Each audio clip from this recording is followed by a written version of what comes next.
Hello, ladies and gentlemen, and welcome back to Under Construction. This is episode number 49. We're almost at episode 50. This is episode 49, and I'm your host, Ellis, otherwise known as Train Man. We are here, as always, on the Tolbrin Peninsula, or part of it. You know, this is the very bottom of it, and it sort of goes up that way, like way over there, and then it comes back around. Anyway, I was just tweaking some stuff over here, and I figured, well, I might as well start the episode, because I'm doing work on the railroad anyway. So, this episode, what am I going to do? I did talk about doing atoms, and I had some thoughts. Although I really just want to do terrain work again. I had some thoughts about atoms, and I'll cover those right off the bat. I figured out why it is the way it is. I figured out why it exists as a town, and it's not here, it's over here. Yeah. And the other thing, how far is it actually from Olive? Okay, it's several miles from Olive. That's fine. I think this road layout is mostly fine. But the other thing is I don't want to,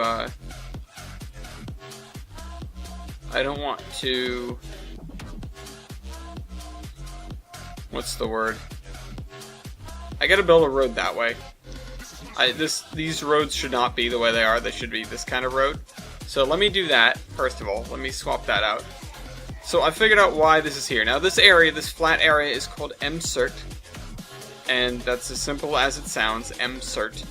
And it was named by, the natives, hundreds of years ago. And that means, in their language, it literally just means the flat. And it's because this area is oddly flat. And it's flat, it's a layer of glacial till that was deposited, thousands upon thousands of years ago. And the glacier that wore this whole area away, and the river that came from it is here. Which, it doesn't travel over here, it travels over there. If it traveled over here, this area would all be worn away into a valley, and it would flow down that way instead of being as flat as it is. So the Msert would not have, Msert would not have developed in the same way if the river ended up where it is. So, sort of by that provenance, it is the way it is. Now, this whole area, though, is a layer of limestone. And those of you who are, budding geologists or whatever may already understand where I'm going with this. Which was pushed up and folded when the mountain range was originally formed millions of years ago. Not millions of millions, but millions of years ago. Because the Tolbrin, or the Volga Mountains, are some very, very old mountains. Again, like the Appalachians, that they're quasi-designed after. And so this layer of limestone was taken out of the ocean and pushed and folded, and eventually became what it is today. Oh crap, that actually needs to stay the same. That road needs to stay the same. Eventually became what it is today. And then it was worn away, and then the glacial till was deposited sort of in this, what was once more of a bowl. So there was a harder edge here, and then this bowl of limestone, and then, another hard edge here, and the same thing here, but this has a little lake in it. This lake, however, is very indicative of what's going on around Olive. Or not Olive. And I should say, not around, I should say underneath. So, as the glacier retreated, or even as the glacier was there, the limestone was permeated by water, and sort of, fractured by the ice and everything like that. And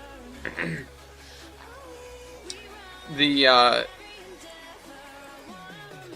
beneath atoms, a fairly large cave system began to develop.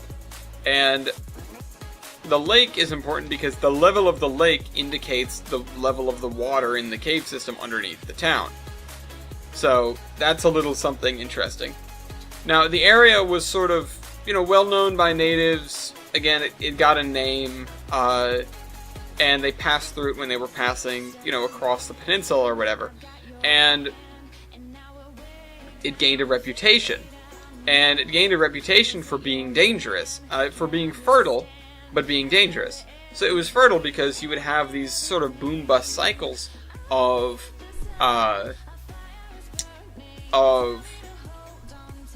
what is this yarn or yarnish? Wasn't paying attention. I hope it's yarn. Or no, I hope it's yarnish, that's right. I forgot where I was. So, the water level in the caves, or the caves themselves. Oh crap, where was I? What was I saying? Hold on, I need to find the right intersection for this.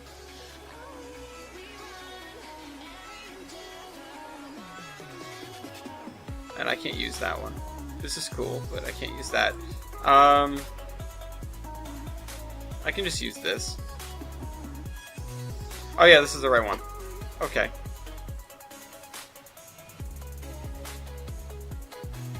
Try to line it up with as many as possible. So, sorry, I get distracted.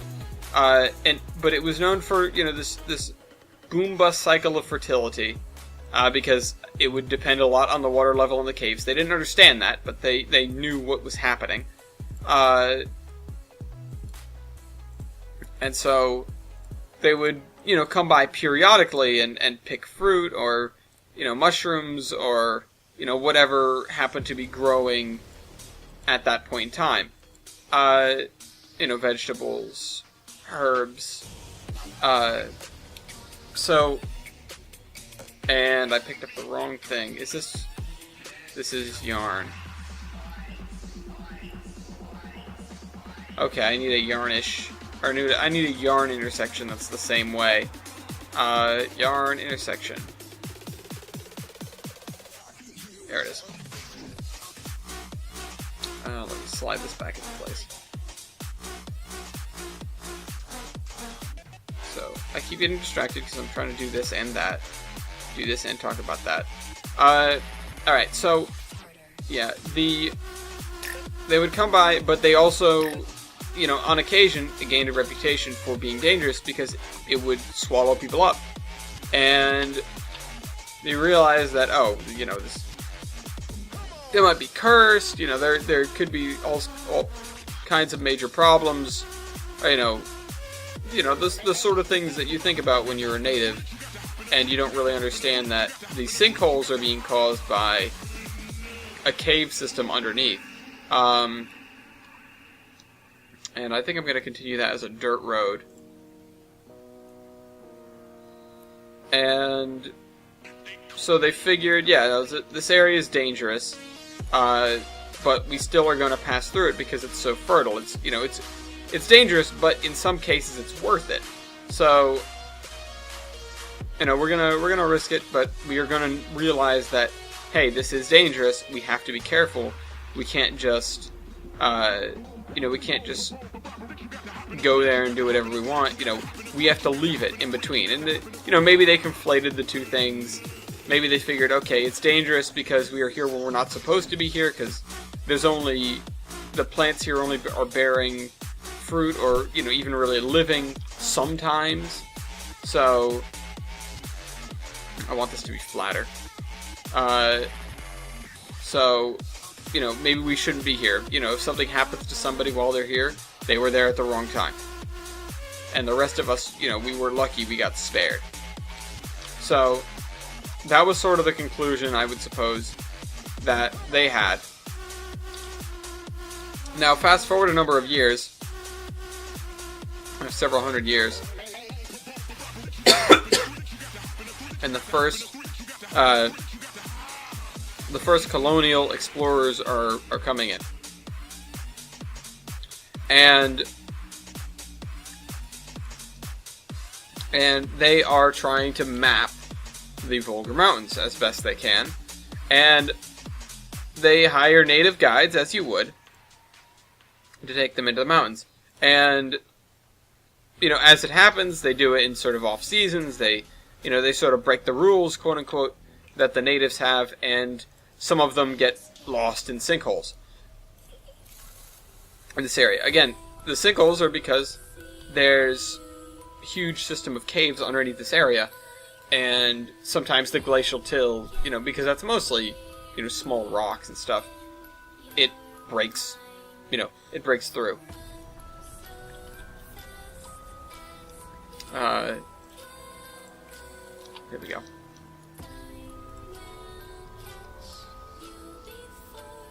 There.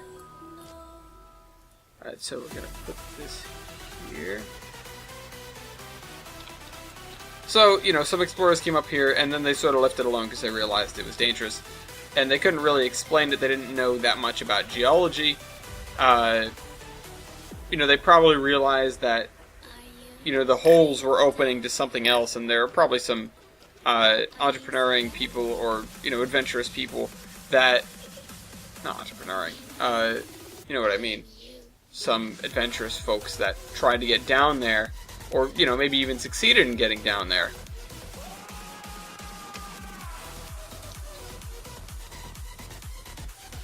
How come this is doing this? Oh, you know what? This needs to be moved over, this intersection.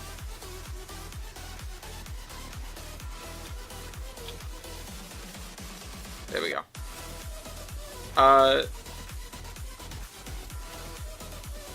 Oh crap, that just lowers it because these spline points aren't set up that way.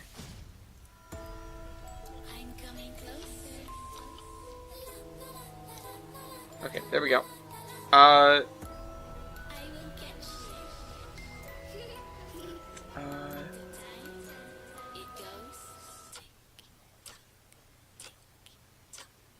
I'm trying to keep my head on straight while I'm working on this. And then, fast forward another couple hundred years. It's like the 1800s. There is the 1750s or so, I believe, because I wrote all this down. There is a family that builds a farmhouse up here. And this is, as one might come to expect from a town called Adams, it is the Adams family. And no, I didn't make that as a reference to the Adams family. Not that one. And they quickly realized that, yes, while the soil was fertile, the amount that it would bear fruit was sort of inconsistent. So, and they didn't have an explanation for it either, which, if you're wondering, it's because the water table changes so much that sometimes the caves would be full and the plants would have too much water and they would wither and die, or sometimes the caves would be empty because, it hadn't rained recently, or it hadn't rained in the mountains really recently. So it was kind of, in a way, it was independent of the rain that was actually coming down, in the immediate vicinity. And that was another thing. The natives noticed that if the lake was full or filling, there was probably a storm coming. Or a storm had passed. If a storm had not passed, it would mean that one would be coming over the mountains soon. But the family, again, came to realize that, wait a minute, this doesn't really work. The city, or no, sorry, the crops won't grow properly here, and we can't really figure out why, but the crops won't grow properly. And then, and they were being warned by people that the area was dangerous and they were going to fall through, they were going to fall through the earth or whatever. They were going to end up swallowed up. And that happened to, I believe the wife and one of the kids. So they decided that it wasn't worth staying there anymore. And so they left. They left Adams, and they did not come back. However, their farmhouse remained, and sort of like hunters and trappers in the area, they would frequent the location, and yeah, sometimes something would happen to one of them, but all in all, it wasn't considered a big deal. It was considered, okay, that's part of the risk of coming up here. And so people accepted it. People accepted that risk. People said, okay, you know, it's worth it. It's what's happening. It's what, you know, it's just what happens. We can live with that. You know, some of us may not live with it, but you know, it's sometimes very fertile. The game is plentiful. You know, the things that matter are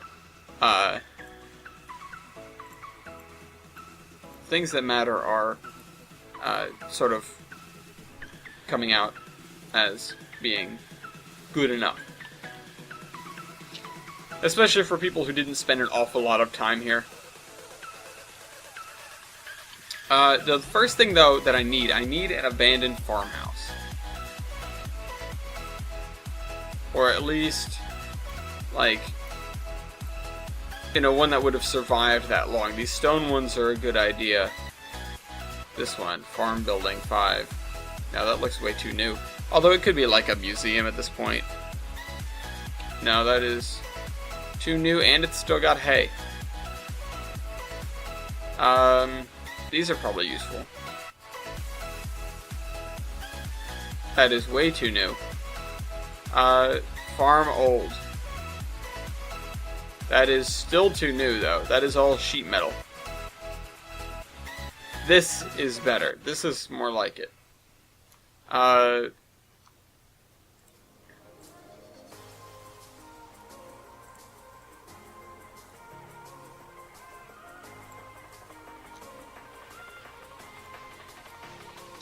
So what we can have is like just some of these older farm buildings, like just there, and have it as like oh, this is the old Adams family homestead. And at this point, you were probably going to build it out of wood. So the stone is cool enough, but you would probably be building it out of wood. Is this wood or stone? This is brick. Because you wouldn't really be able to get that stuff up here, and wood would be extremely plentiful.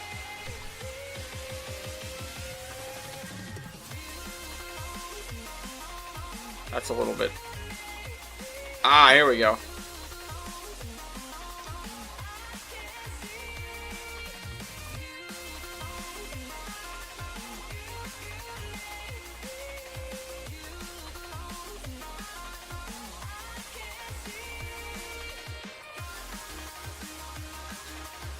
Weird, but okay. You put this like way in the back of the property.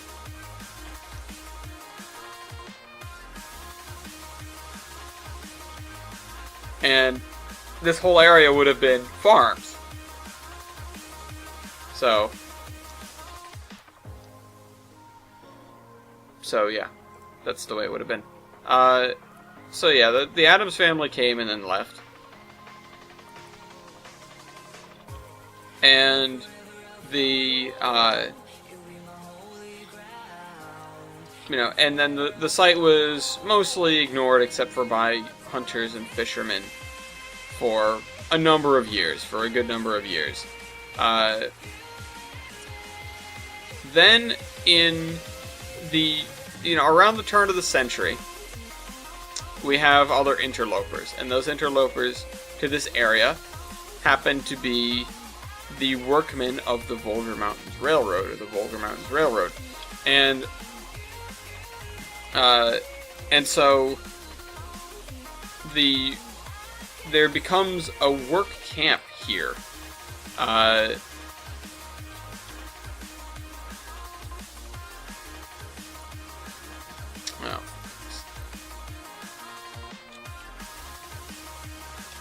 112, how about? No, that's still not low enough. Oh, whatever, I'll just leave it. It's no big deal.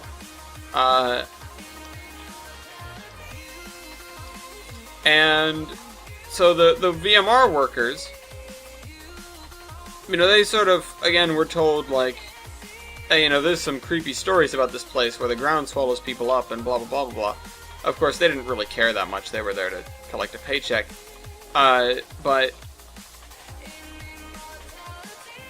But, you know, some of them started disappearing or falling into sinkholes or whatever. The railroad didn't really care because, again, they just wanted to build a railroad. That's all they were there for. And it didn't really matter to them that this was happening. But, you know, the workers started trying to figure out what the hell was going on. And that's when they realized about the caves. And so suddenly, as soon as, like, the town, or, you know, as soon as the town could be accessed by the railroad, effectively, or, you know, often, then it exploded. It turned into this tourist town. It turned into this, like, you know, come here and see these enormous, ridiculous caves. Explore the caves, you know, visit the springs, of which, you know, there are these springs out here, or even sometimes the ground would bubble with water. That's another thing that I should have said. I have so many of those. Flack's favorite mine. Wow. What the hell does this even produce? Oh, it's a gold ore. Gold mine. Oh, okay. I can totally make use of that. Oh, that looks cool, but I can't use it. Flats I don't need. Flats I don't need. And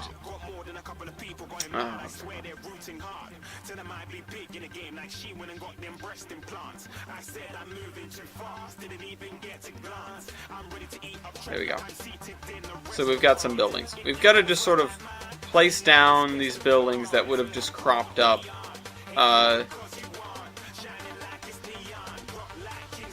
No, not industrial stuff. No industrial stuff. Or any like real commercial stuff. This is cool.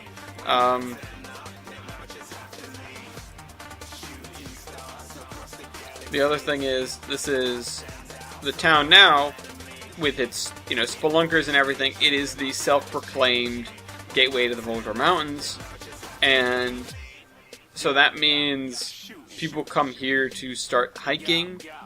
People come here to, you know, go out into the mountains for any reason.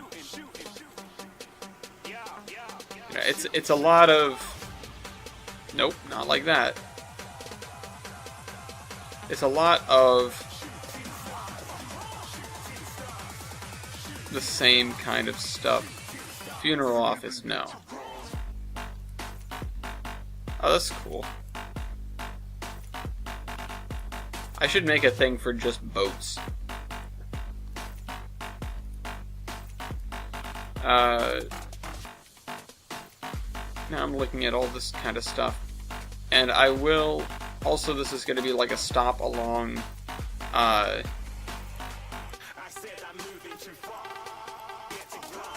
stop along... what the hell's with this? Is there a way in?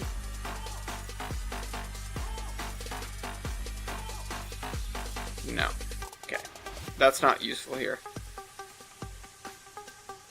Peugeot. No. No, not gonna happen. Garbo. So we're just gonna look for stuff. Oh my goodness, that's a train station. Gotta use that at some point. Do I have a menu for train stations? I do. Where was that? Garanord. Garanord. Okay.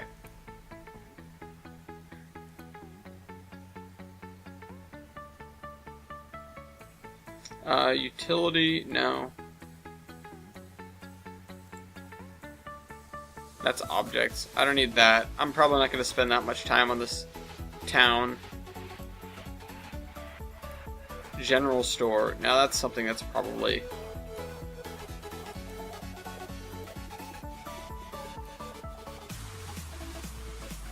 The other thing is this area is probably going to be kind of loose with the building placement.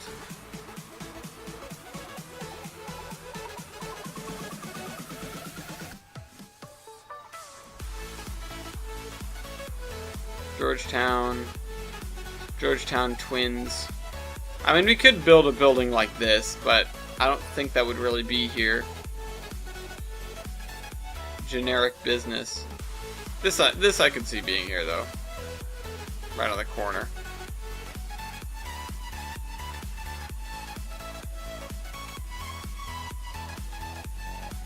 This is gonna be like the one signalized intersection in the entire town.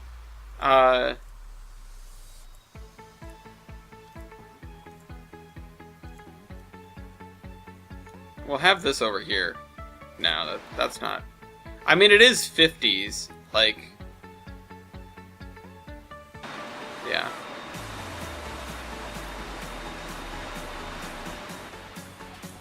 Way in the back corner of town, we have that. Gold Eagle Mine, no. Gold Rush Store. That's probably kind of appropriate.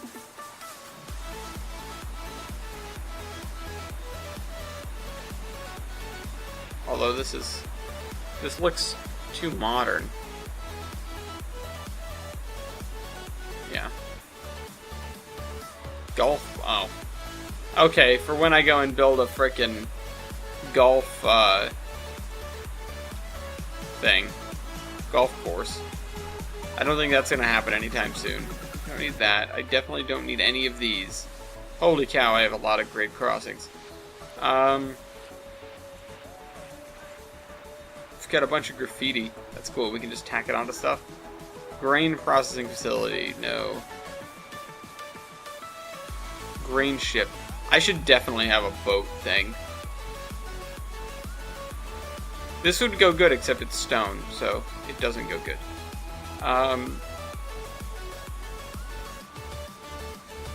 What the heck are these? Oh, it's a bush. I am bush. Russell. Gravestones. I mean, I could build a frickin' that here.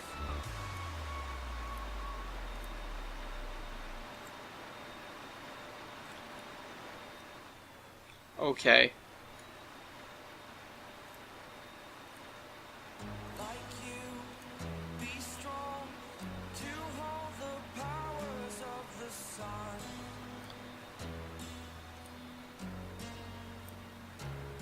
There, we've got a church. I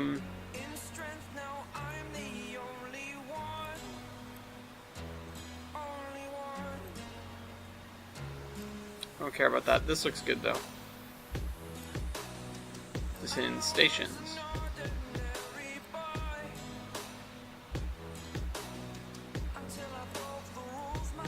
Newbury. So there are all these things, which are like benches and various other things.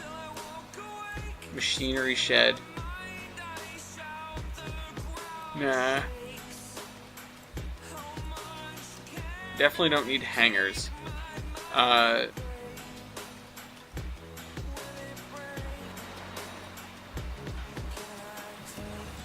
Hard Knocks Cafe.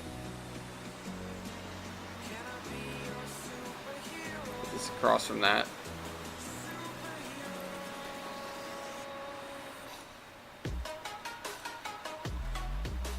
Alright, and I'm stay away from the Harlem stuff because that's definitely out of place.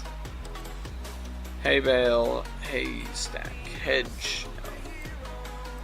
A bus object. I guess that's actually pretty good.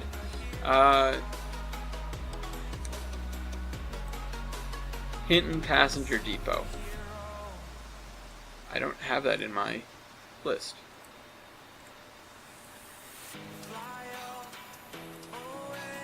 There are so many other cute things that are historic in Boston that I'm sure you could pick something else. Some small, maybe brick buildings, although brick wouldn't really make sense for up here. Maybe not immediately. There's the Anchor.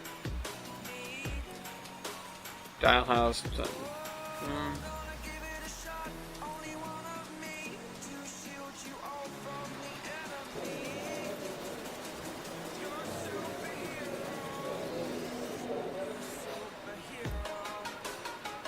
Yeah, this guy is going to be like positioned such that you can see him from the tracks as easily as possible.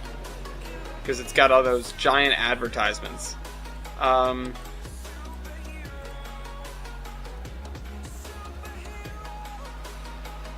I'll put some houses on this road back here.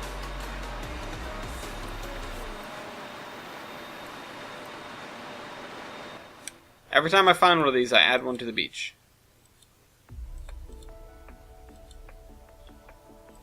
It's right next to the sperm.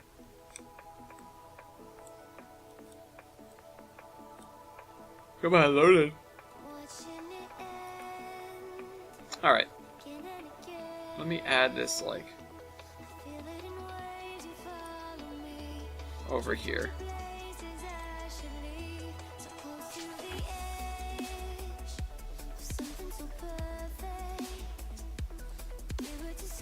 There. This is, so I'm just going to sort of go through and I'm going to find houses and I'm going to toss them down.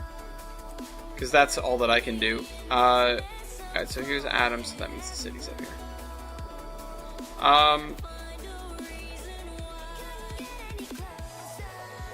I expect to have like some sort of decent density in here.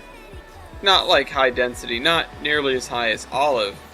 But, you know, there are going to be quite a few buildings packed in this little town because it's the gateway to the, I almost called the Berkshires.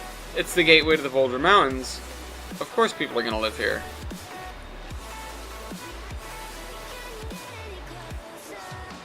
Put it at like a weird angle, a little farther from the road.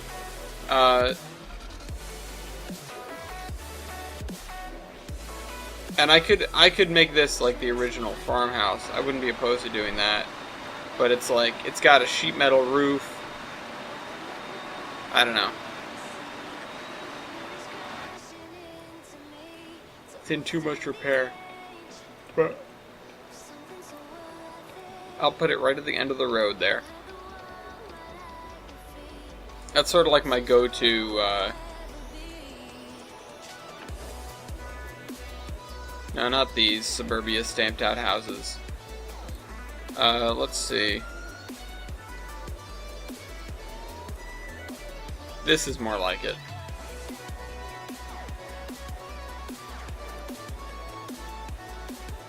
And this will be accessed from over here. Let's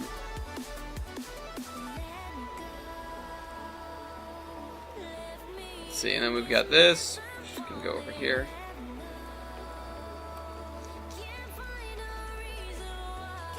It's not like people are... No, I don't want any of these with the water tanks. It's not like any of these are going to be... Oh my god, I can't words right now. Holy cow.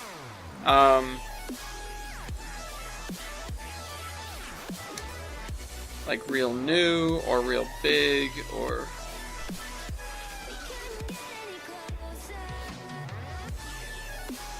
This guy's just going to sort of be set back from the road here.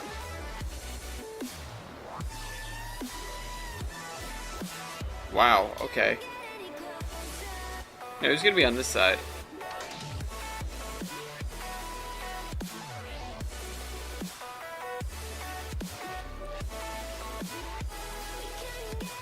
House, log cabin. Honey sit. Is it? No. Sears bungalow. I mean, we could probably see a couple of these, like, on this road here, this pink one.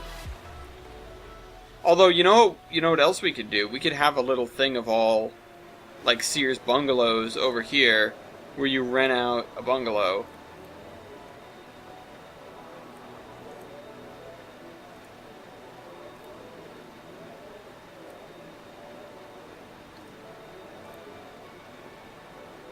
Yeah, why not?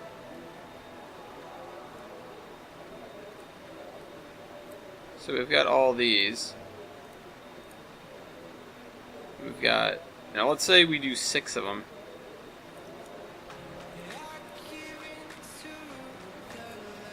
I don't want the stone one.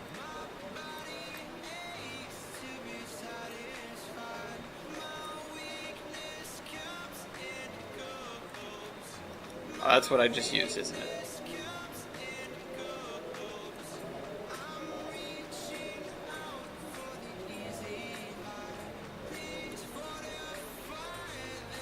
Let's see. How many Sears bungalows can we cram in this area and make it look like an engineer would have planned it? So those 6 are fine. The Malden, no.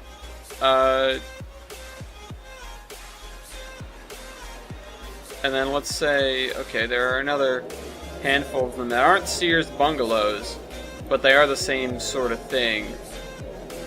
And they rent them out. Like, these are the newer ones.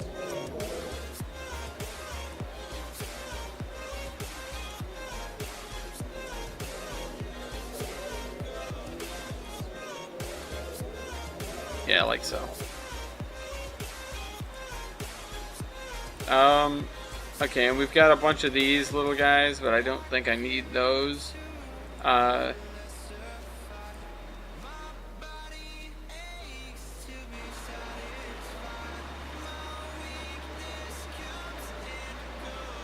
see, which way do I want to face this? Off kilter that way.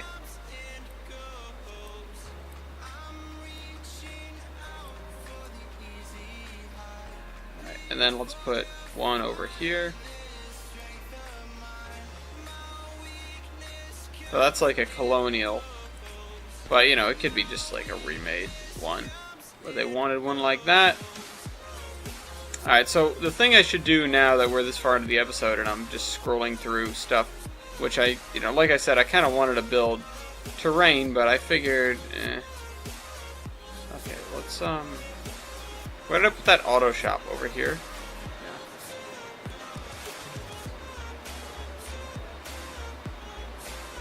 Let me do it like this, so this is on the main road, and this is like the building in the back.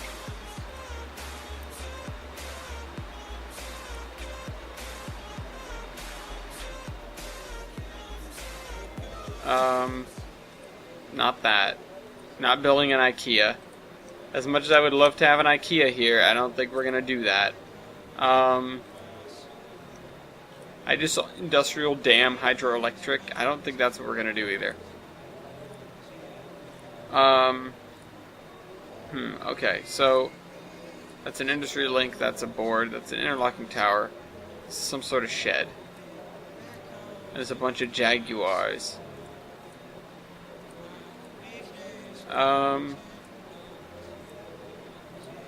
No. Oh, we've got 2 more beach housing. Let's put these somewhere. By the little lake over here. Tidal pool. Whatever it is.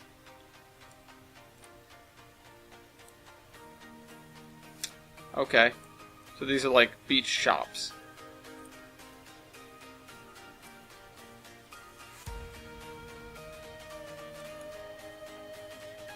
They're also Chinese. Or Asian, at least. I can't exactly tell the languages apart that well. Apologies. What else? Appalachia Store 1. That, or 2. That sounds like it belongs. If anything, it really belongs.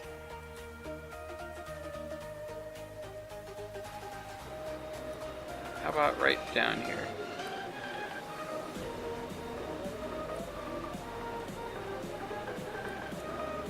Okay.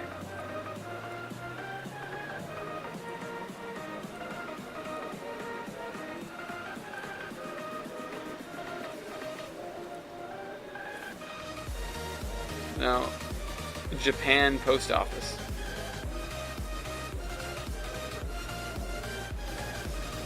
I don't know, I think it looks cute, I'll keep it. I don't care where it's from. 100-foot rail overpass. We've used that, actually. Cold water, lumber, Cornell Can Company, JR stuff, other JR stuff, more JR stuff.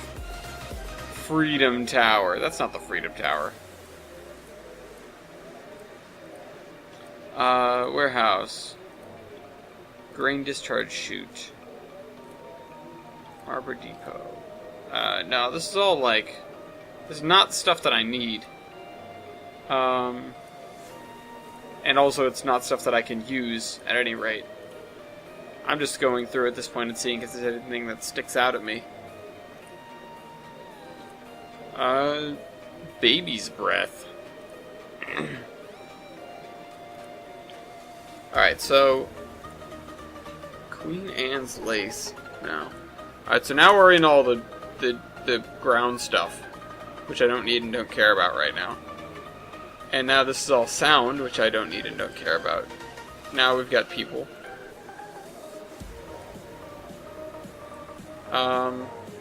King's Cross main roof. Well, damn. Oh, crap. Let me put this in the stations thing, although I don't think I'm ever going to use this for anything. I will gladly take it.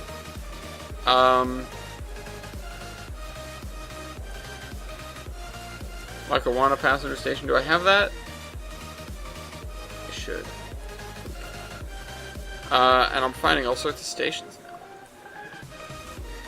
That's not what I came here to find. We're in the place with no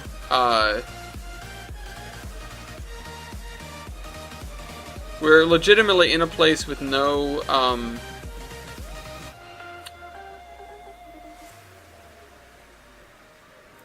no train station. Train station is a flag stop down there. The other thing, I should probably put like some competing hotels or something. Which I should have grabbed a different hotel, but I will keep looking until I find another hotel. Or we could just go get either the Anchor or like one of the other ones again.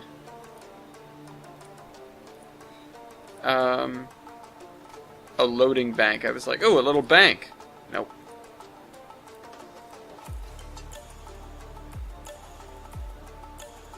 Now we could put some like log cabins out here. Here's what we'll do. We'll just build a little circle with them.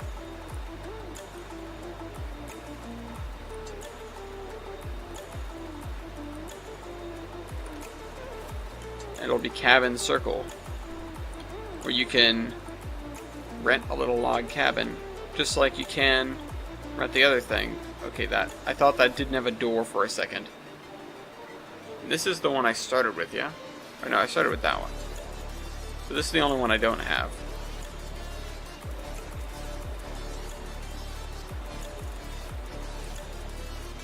And we'll put like a fire pit in the middle.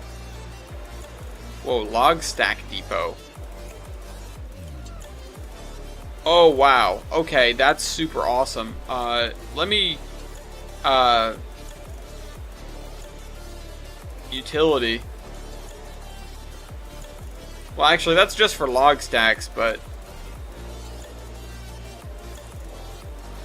if I go for the industry thing, I will find that again. That's the other thing. I mean, we could have like a small lumber yard, not like that. This is a mill, though. I should put that in mills.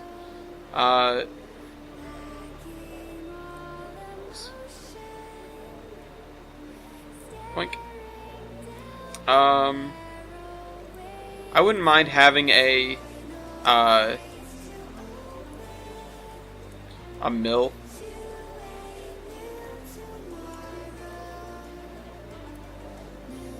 This is like a UK country house.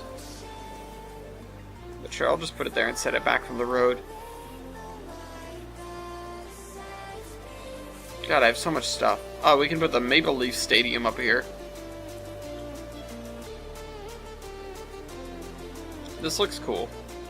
Let's go to stations. I have so many stations. Medieval house. You know, for when we need to build a medieval village with a train that goes through it. Why is that a thing? Why is that in this game? Oh, you know what? And this can be like a, like, here's the thing across the way where you actually either eat or whatever, because that says mess hall, but you can just have that be whatever you want. I don't need the military stuff.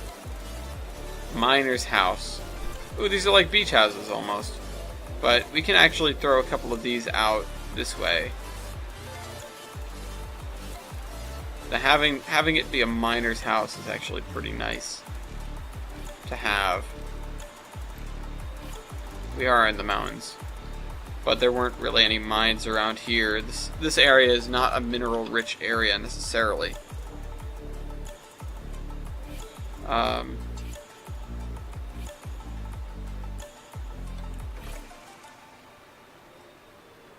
Just have one of those there. Alright, I think this area is shaping up. Alright, let's check a comment. First comment. Oh, it's a big one. Let's go from the bottom. Just because I don't want to spend too much time on one comment and then forget about the others. We are already... Sorry about that. We are already 46 minutes in. That time just flew by. Evan Games says, okay, this is going to be a short comment. 1, what do you think of all the BNSF accidents? Oh. 2, are you going to have a passenger station in Mason's Landing? Okay, actually, good time, because that means I can move away from this and maybe focus on something else for a while. Mason's Landing. Surprise, surprise. It's already got one. Wait for it. Wait for it. Pop, there it is. We got a Mason's Landing station. And it even says Mason's Landing. So yeah, I do have a passenger station in Mason's Landing. And I will. The thing that I actually have to do is change these out to be station tracks instead of what they are currently, which is not a station track. And so I'll be doing that with like an invisible station or something. And I can do that right now. Actually, while I'm here, I should name all the industries, because that is something that I had to do. So I'll work in Mason's Landing for a little bit now. Meanwhile, let me talk about the BNSF derailments. The first thing that I think, let's hold on, invisible, let's see, platform, 50 meters? 50 meters is a little bit long for my purposes, I think. But, we'll see. First thing is that it concerns me slightly, because I will be riding on BNSF rails for my trip. And I don't really want to have to deal with that. Like, I don't want to have to be delayed. I'm very concerned about making the connection between the Sunset Limited, no, the other one, the Southwest Chief, and the Coast Starlight, because that is the tightest connection on the trip, and it's one of the tightest connections on Amtrak, period, between long-distance services, and I really, really don't want to miss that, because the Coast Starlight is beautiful. The run is just breathtaking along the coast there. And I don't want to miss that opportunity. I don't want to miss the opportunity to see that. And I won't be coming back the other way. And I think coming back the other way is during the night, too. So I wouldn't want to do that. So that's what's really concerning me, because they've been delaying the Zephyr and the Chief a lot. The second one is that BNSF, I thought, at least used to be, this sort of paragon of being a railroad that treated Amtrak particularly well. And that was a good thing, you know, that was like, wow, you know, BNSF, they've really got it together. They are, you know, they are the better Western Railroad, you know, basically. And, oh, this is cool. I'll have to fiddle with that later. And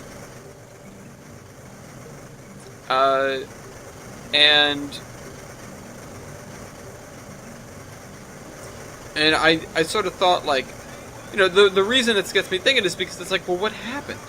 You know, what happened in BNSF to cause all this? You know, is BNSF doing worse than we think it is?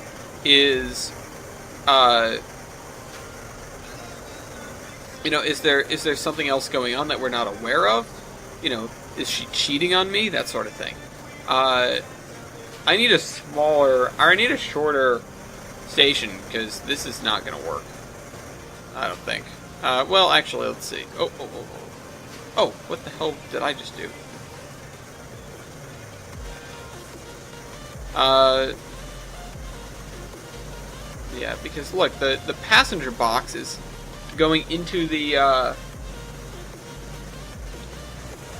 thing. Actually, I'll put it over here if at all possible, because then I can probably make it so that the passenger box isn't being that much of a problem.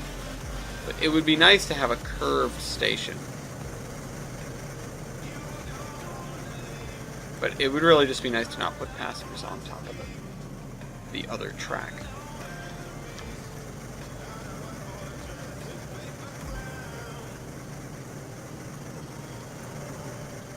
Yeah, and I don't really want to make this super awkward. But yeah, no, I am bewildered because this isn't supposed to be happening.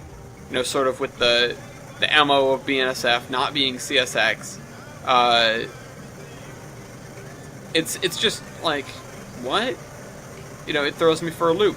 And like I said, it does make me concerned, because it's like, well, I'm supposed to be riding on BNSF a lot over my trip, which is in, you know, less than a month now.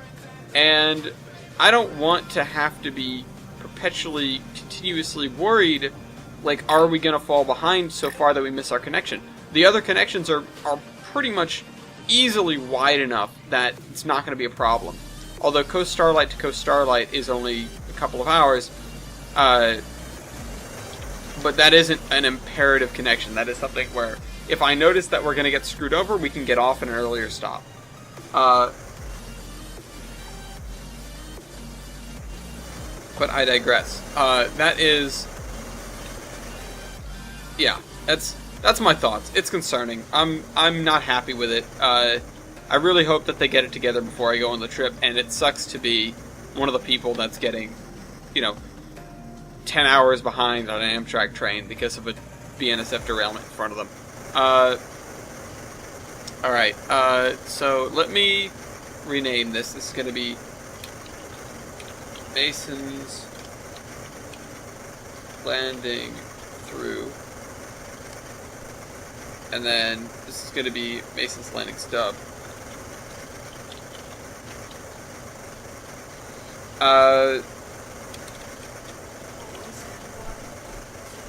Actually, I just call this Mason's Landing and call that one Mason's Landing siding. So, I'm not going to fiddle with this, but I will fiddle with this. Passenger behavior is probably going to be a morning peak. That's people going out of the station. We'll call it 50 people. And we'll say 10 passengers initially. So, yeah. How long does that... Oh, no. Mason's Landing... Oh, wait, is there... Wait. Mason's Landing... Track 1.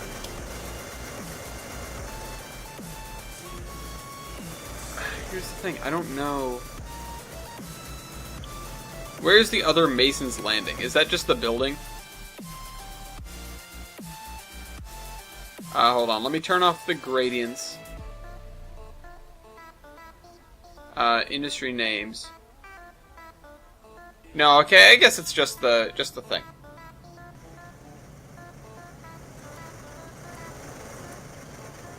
Okay. Oh wait, maybe track marks? How do I check that? Markers.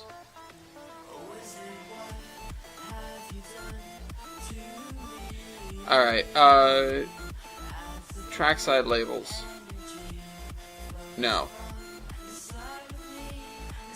Okay, wait. Oh no, that's just that one getting pushed out. So, yeah, I assume it's just the building, which is fine.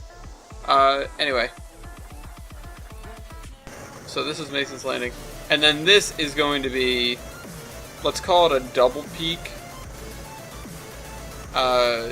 No, this is going to be morning peak too, because the other place is very industrialized.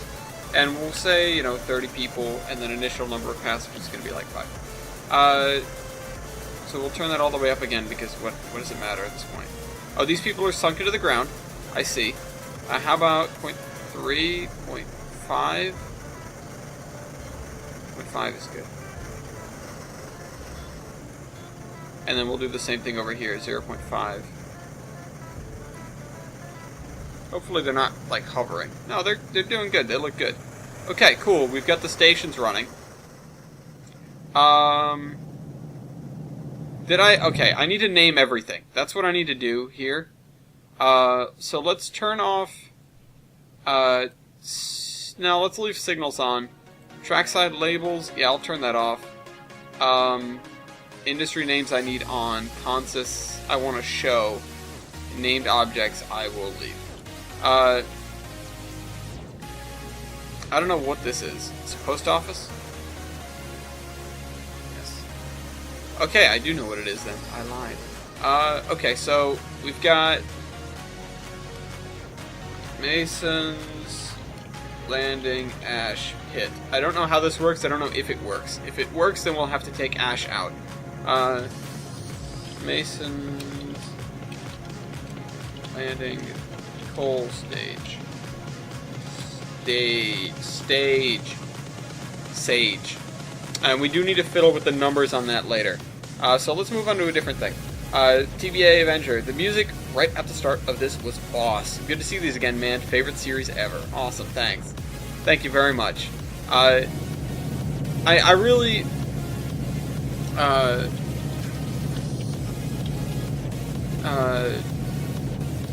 let's see.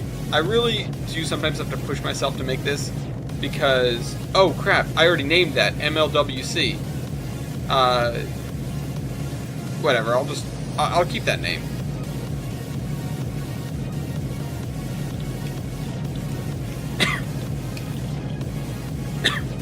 Because that way I at least know, like,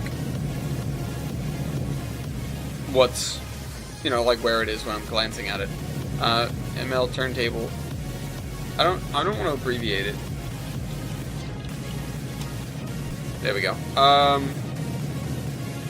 Might as well just write everything out. How about these switch stands? We'll have to do that at some point, but not immediately. Okay, so the industries. The industries are what matters. That's just a building. Okay, so we do need to actually find industries for all of these. Mason's Landing, Coal Trestle.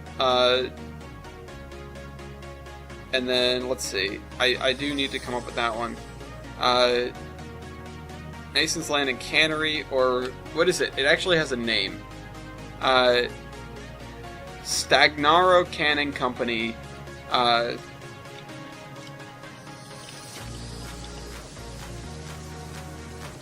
No Canning Co. And what happens here? This is the... I didn't set this up.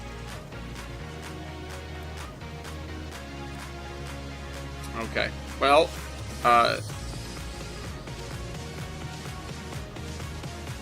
okay, I'm on the route layer.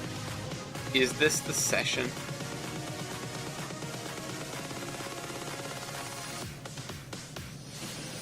Is this the session? Okay, easy way to find out, actually. Let's go back to here and look at these. I hope I did that right, because I wasn't paying attention when I was logging into this, so I might have just hit go. In which case, I screwed up a bunch of stuff. So let me see. Whenever it wants to load that in. Okay, no, we're in the session. We're in the session. Crisis averted. I could just check that. I could have also checked these. Oh, I guess I didn't do all these yet. Yeah, that one is done, though. Or not done. That one I started on. I need to do more work on those, because that takes a lot of time and a lot of effort. Anyway, okay. Now onto the big one. We are, let's see, we've got an hour left. Onto the big comment. Icy the Blue Lion. Icer. What's up? Icy boy. Hey, guess what? I don't mean the comment to be really long, but it happens. Nice. It's okay. I don't mind in the least. Okay, so the other thing is this one. I really just want to name them now. I know I need to spend time. Stagnaro Canning Co.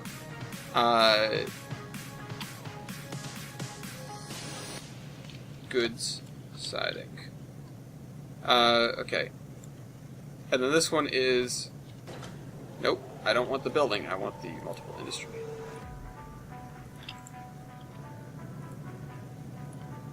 Nope, we're in the ocean now.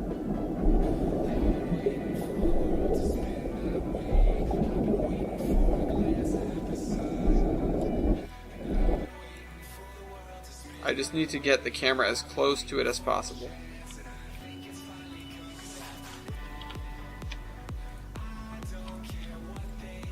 There we are.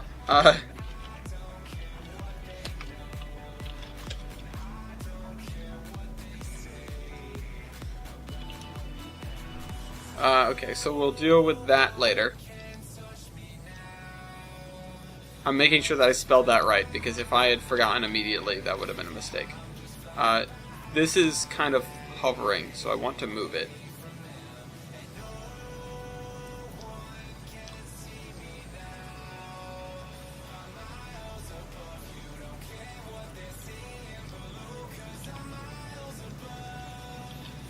Okay. And now this, which I don't think we have a name for this brewing company.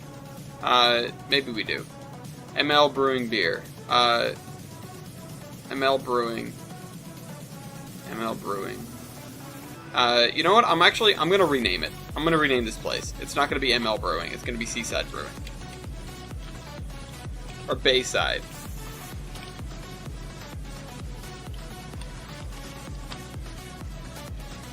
Bayside Brewery sounds way better.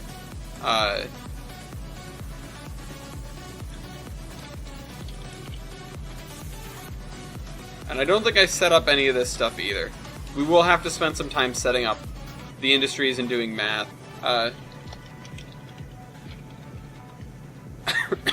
What is the name for a person who makes glass?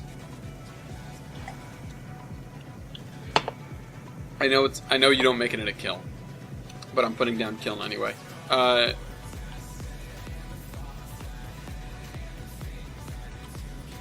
It's gonna be Bayside Brewery. So there's that. Because I was trying to do this, like I was trying to put stuff into the spreadsheet, and no, wasn't happening. This siding is just a siding, I think. No, the siding is supposed to go to something. And then this is going to be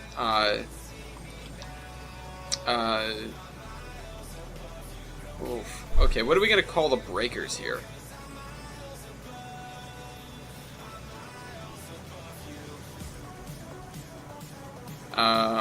Okay, so I think I need to move this much farther out of the way. So let's put it back there. That's something else that I should do. I should build an area that is oh crap, I'm forgetting now. Build an area that's, you know, like an abandoned spur line that they use for car storage. I mean, that's a lot more common in the modern day, I think, but I still think it's something that's worth, you know, sort of doing just for the hell of it. It's just gonna, it would really be more of a set piece than anything. But you do see it just extraordinarily often. Okay, so let's see if we can line this up better. Oh, crap.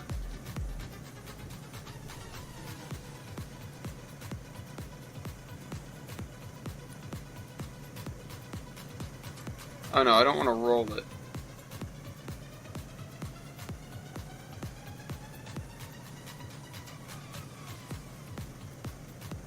Oh. Is that straight all the way through? Oh, that looks so good. Okay. Let's move it up this way. And assume that this track does not have any curvature in it. And Iser, I'll get back to your comment in a second. I'm just busy with this. So, yeah, because getting the industries named is like the first major step to me getting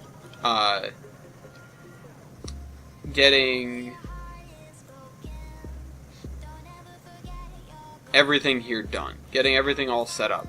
Oh, whoops. Because once I can put the stuff in the spreadsheet, I can calculate how much, I can calculate all the numbers that I need to put stuff in. Oh, you know what? This needs a buffer, doesn't it? These both don't have buffers. Let me see. Do I have my, oops. Decide. No. Haze buffer.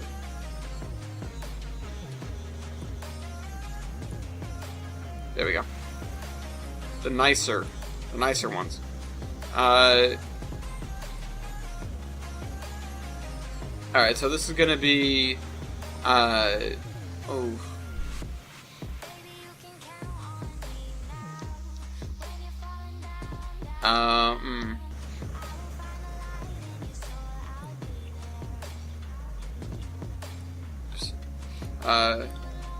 Olaf's Cove Breakers.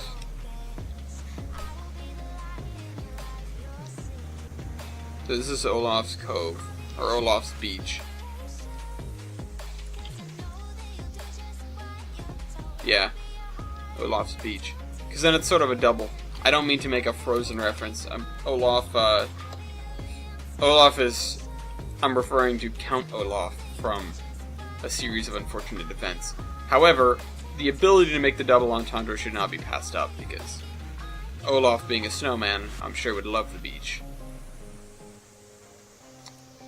There we go. Okay, so now we need another multiple industry, a small one back here, which is going to be a goods drop-off point.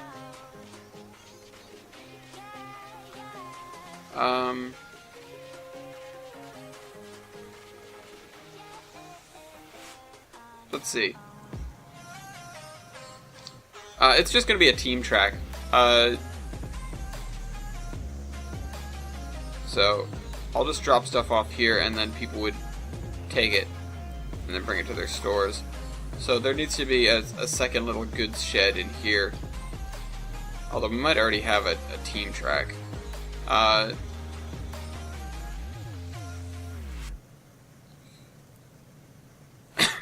Sorry. Coughing. Dying. I'm dying over here. Somebody help. Alright, there, and there. And apparently that's new good.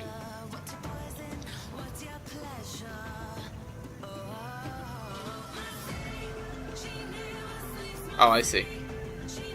That was a little bit telling.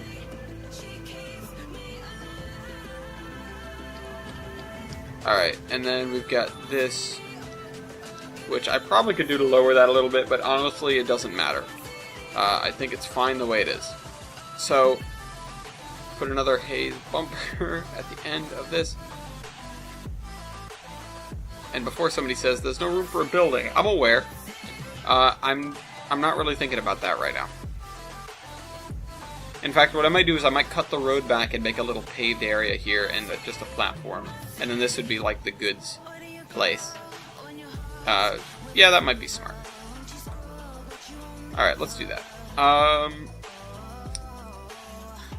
Roll with your thought processes when you're building a route.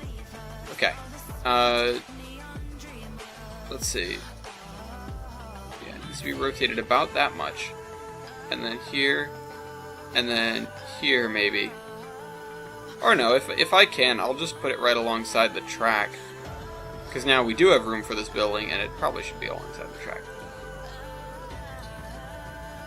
And then we'll have a little goods platform over here. So let's get a platform.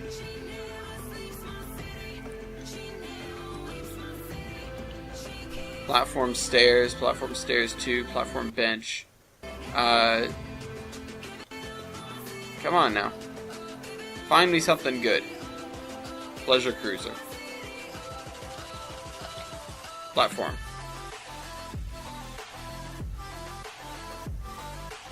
No. Carcross coal thing. Platform seat, platform this, platform that, platform other thing. be our goods platform. No. Platform trolley. Oh, no, wrong kind of thing.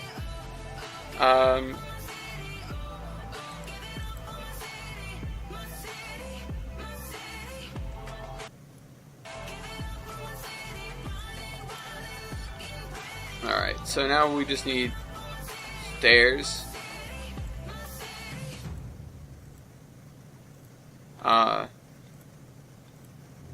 Platform stairs.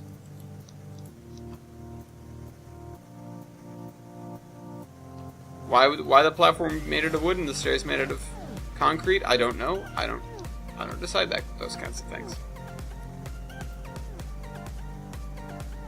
It doesn't look good. I'm gonna be honest. It really doesn't. Let me see if I can just get some low stairs, because I saw some earlier. Stairs. Platform stairs. Platform stairs too. No, not covered walkover stairs. Short stairs. No.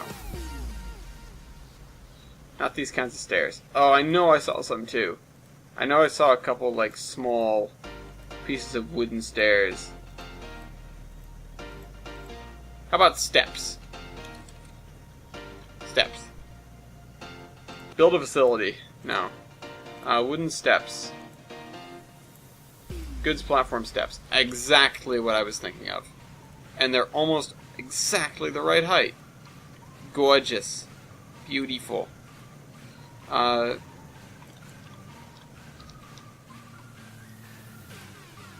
let's lower that slightly.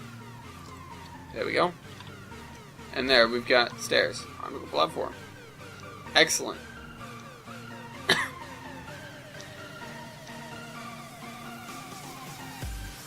And you know what I can even do? I can move this building right up to it.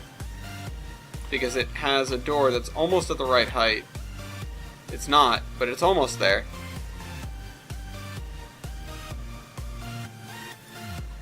Alright, so I'm not going to do that because it's not at the right height. But I'll do that, and that's fine.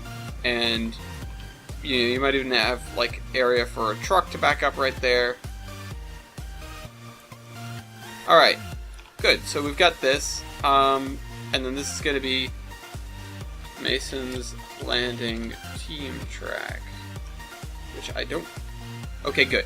Because I was thinking, oh crap, maybe if I have another one... if I have another one, then I'll need to come up with some other reason. Because I know we already have a good siding. Oh, but that might not be named either. Let's find out. So, do that, grab that, do that. Yeah, this is going to be Sun's Landing Goods Shed. And good, that building isn't named, so it doesn't matter. Okay, what else? The only thing I think we have left to name is this, and then the little shipbuilding over here.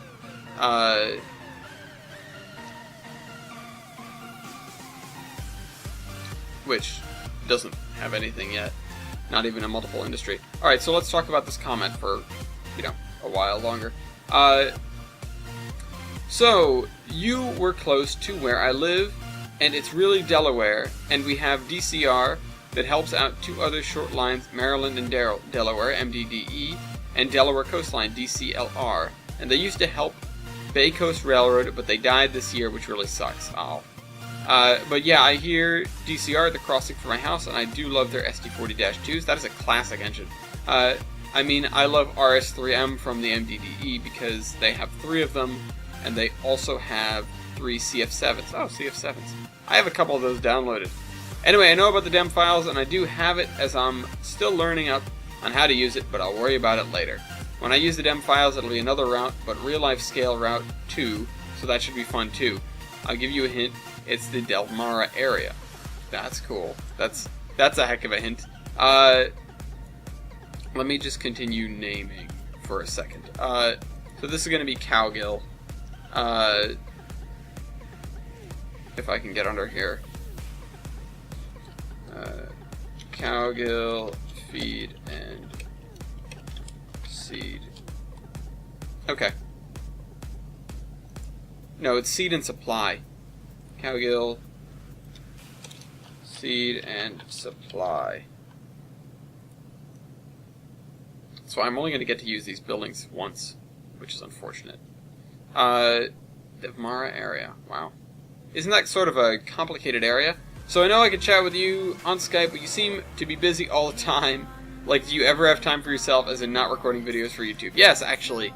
Last night, and not to sort of share my exploits, but I love doing that, which is why I talk on YouTube.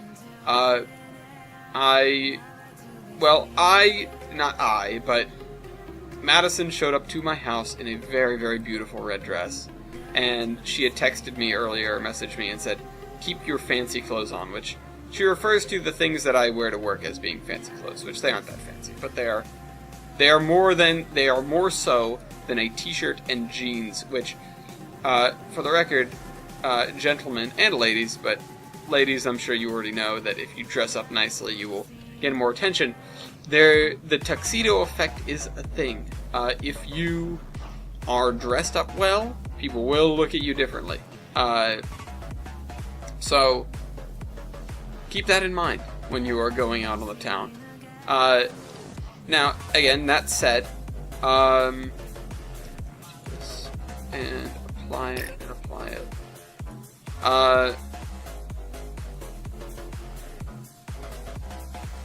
Sorry, that said, she showed up, she told me to keep my nice clothes on, my work clothes on, and we went out on a wonderful fancy date night, and it was marvelous. We went to this place that we'd never been before, where we were literally looking for a place, looking for a different place. Not like looking around for a place, but looking for a specific restaurant that she knew was there, and I sort of concurred. And we could not find it, but as we were going by the area where it was supposed to be, I pointed out this other restaurant that I knew of because I'd driven past it, but I'd never gone inside. And I was like, "You want to go there?" Which normally doesn't really work because she has a peanut allergy and we can't just go to a random place.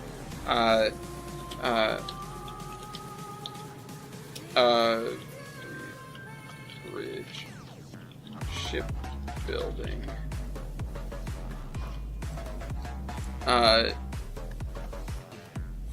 And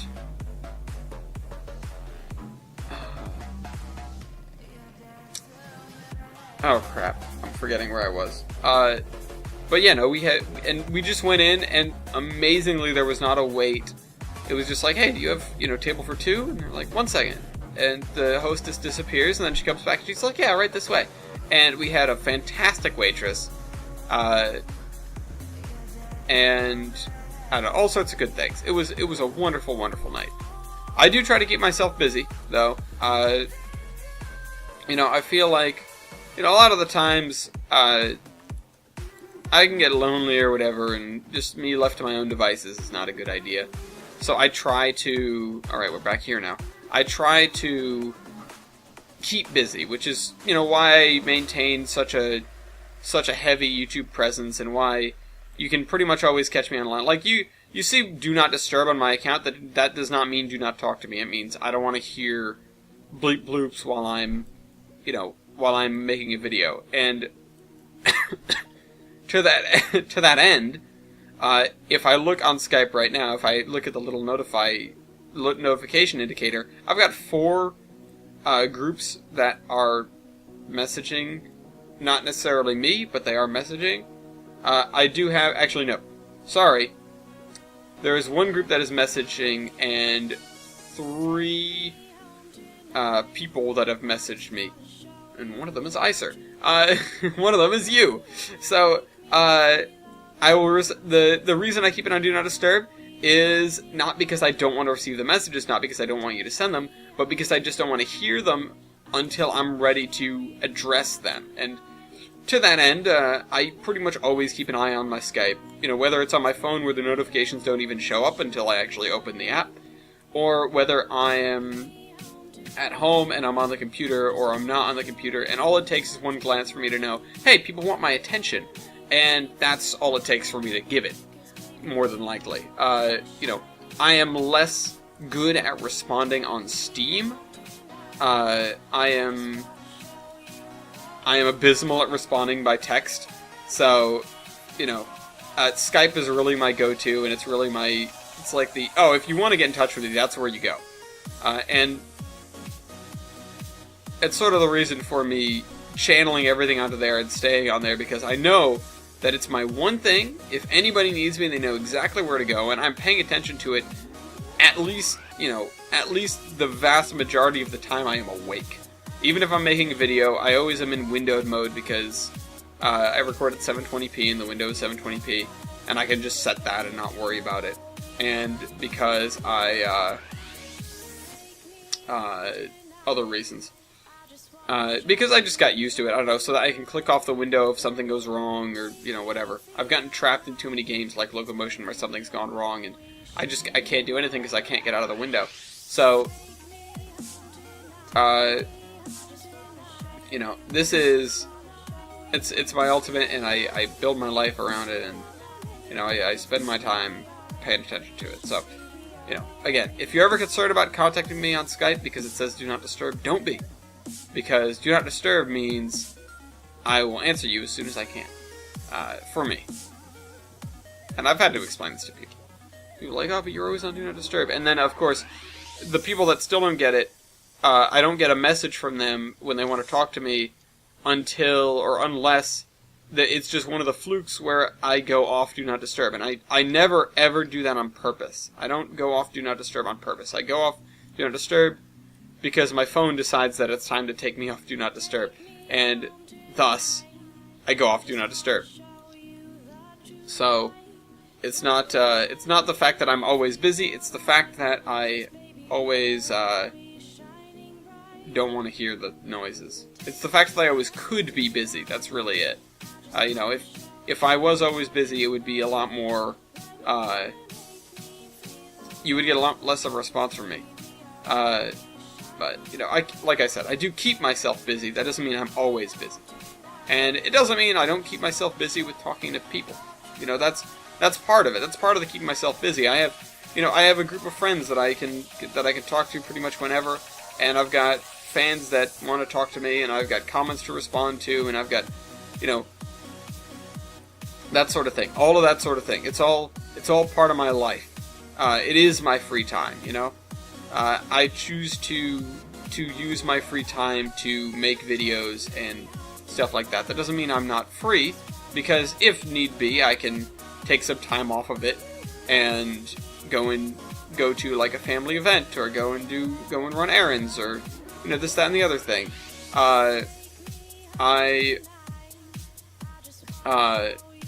Yeah. I make myself busy. I make sure that I always have something to do, because I don't want to be sitting on my butt. Which, you know, this is sitting on my butt because I'm just in my chair, I'm making a video. But I'm making something. I am producing. I am creating. And that goes twofold for this, where I'm making this map. I'm building this thing. And look how close we are here. You know, we're a good portion of the way to... What did I say this place was going to be? Summit? This was the summit-ish? Lake? There's going to be a lake up there? Did I say there was going to be a lake up there? Say there was going to be a Y up there? What did I say? Oh god, I don't remember. That's the summit. I'll just call it, we'll say it's a summit. I don't remember what I was supposed to put there. I forgot. We've got all this area to fill in now. And this doesn't actually matter. Sensitivity, I don't think matters with this. So, anyway. I do have to put in another passing siding.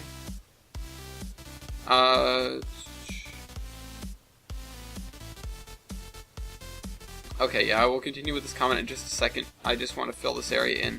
I'm trying to be careful. And I'm trying to take my time with it so that I don't have to go over the same area twice. Because if you do it too quickly, it doesn't end up completely flat. And I know I don't want it to be completely flat in the end, but weird bumps on the bit that's supposed to be a new base height are not appreciated. I just wish there was a bigger tool, and I don't trust copy pasting. The game doesn't really seem to like it anyway.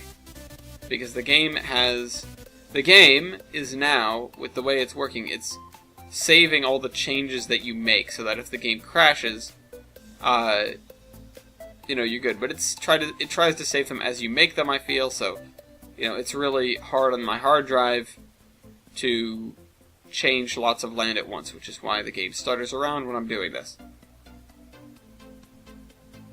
But it might also be the fact that it's doing a lot with RAM, and RAM for me is a bottleneck. Which RAM and CPU are a bottleneck, which those are the things you don't really want to be bottlenecks. RAM is easy to replace, but my CPU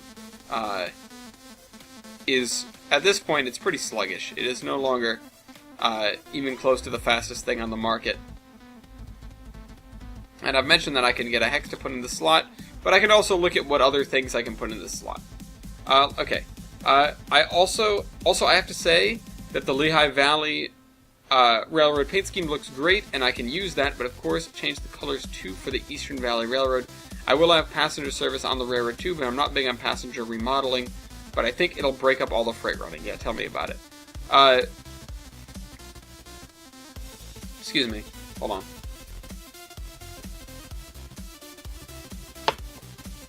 Sorry, I just need a drink. It's like when in Chocolate Rain, Tay looks away from the microphone. Which, boy, that's an old meme now. I wonder if there are some people in the video, or watching the video, that don't remember that.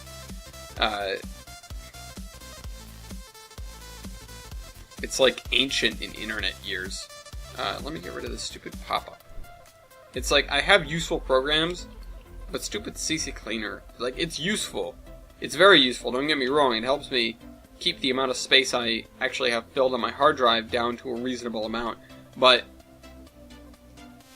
boy, it and Defragler are like, hey, you want to update, you want to update, you want to update, sort of like Windows as a whole, and I don't, because I just don't feel like it.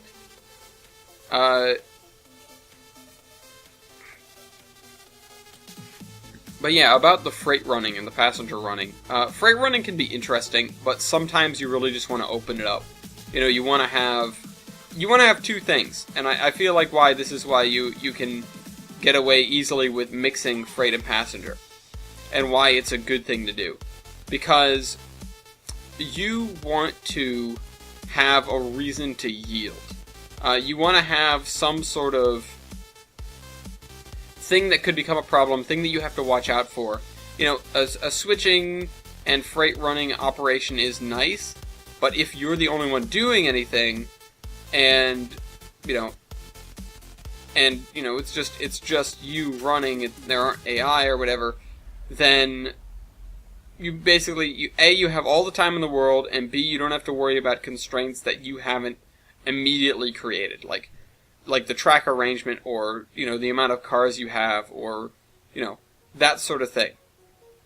And you may not even really have to worry about a schedule. Passenger service is all about sticking to a schedule. There won't really be anything super complicated, but you need to really know what you can get out of your locomotive.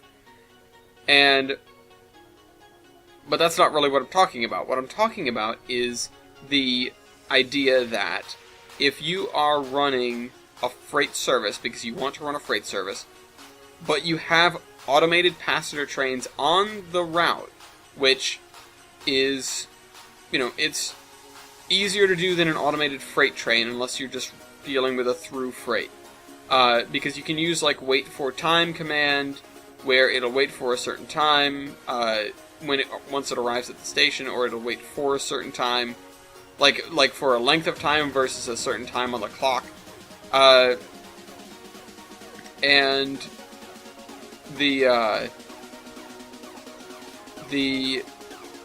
oh crap. But the fact of the matter is, you can have these passenger trains that are running around, that are doing their own thing, but they're a higher priority than you and your freight train, so if you see one coming up on you, or you have to deal with one, then you have to get out of the way, and it's something else that you have to do, that you have to, like, keep watching your back about, keep thinking about. So it's a test. It's more of a test than just running a freight train, which can still be interesting and still test you, but it might be a little bit more lackadaisical, a little bit more, I'll get this done, and then I'll get that done, and then I'll take care of that, and then when I'm done with that, I'll do this, and where it's like, okay, I have, this amount of time, and then the passenger train shows up. That's all the time I have. If I don't do it by then, I'm going to ruin the schedule. I'm going to fail. And so that's something that gives you something to think about. And when I go to the Providence Northern, when I'm running either on my own or with just TJ or just Madison or just a couple of us, which is the Model Railroad Club down the road for those who don't know, I'm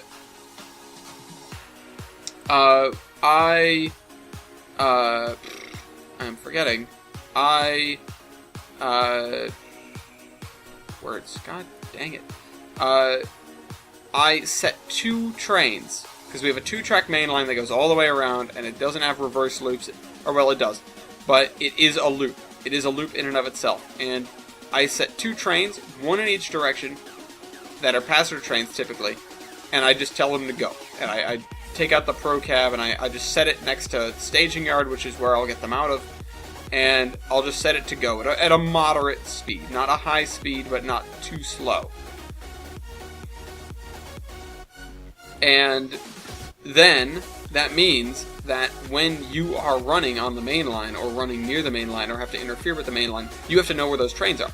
You have to know, oh, is there a train coming at me? Am I going to have to deal with that soon? I'm really not sure what to do here at this point. I base heighted all this area, but I'm not sure what to do here. Because the river needs to come up a little bit. Because it's a river. And the track needs to keep going up too, but it's like, what do I do? Because so I've got this lump here, this lumpy mountain, which all of my mountains are lumpy. Mountains in general are kind of that way. And I've got this other lumpy mountain over here, which sort of looks good. This edge of it looks good, but I'm going to have to change that eventually. And I've got this railroad track, which has got to go uphill. So I need to fill in this area. This is probably going to be the real problem next time. Just trying to continue getting the river up the hill. Although this is definitely higher than that. So that's kind of a lake, and I don't really want it to be a lake. The other thing I do have to do is legitimately get the river up the hill, because we got the river up this far. We need to get it up farther. We need to get it up to, past here, at least over here. At least to like over here, which I don't know if that'll necessarily be possible. But it might mean that the railroad is going to have to start climbing again just to not get swamped in the river. Okay. Yeah, it's something to think about. Anyway, he says, should I give the passenger its own line since the main line is single track for the freight line is single track? So, that's a good question. It depends what you want to do, and it depends how much passenger service you have on this line. The Eastern Valley Railroad, if you have a single track main as is, your line probably isn't very heavy traffic. And it means that, because of all that, you might not warrant double track. And now, should the passenger service have its own line? The answer is no, it shouldn't. Unless you are a really upscale railroad,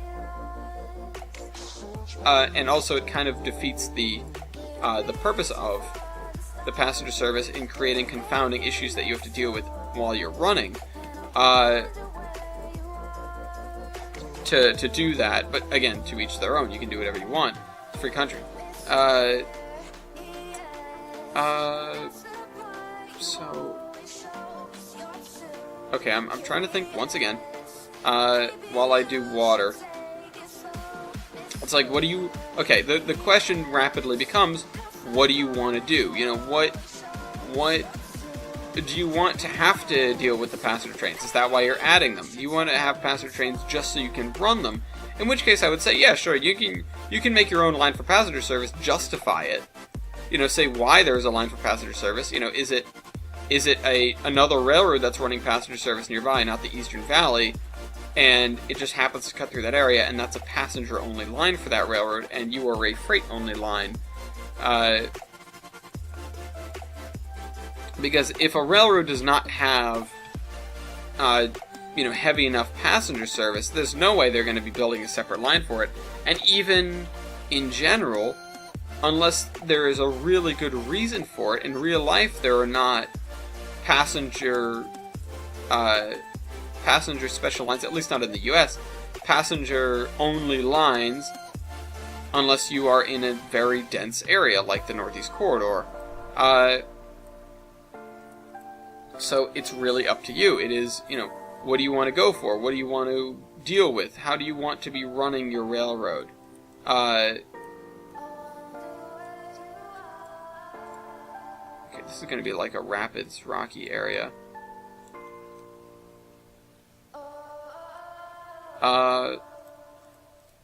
Or not actually, it's kind of flat, so maybe the opposite of that. Swampy area. Boggy. Have we done enough swamp yet?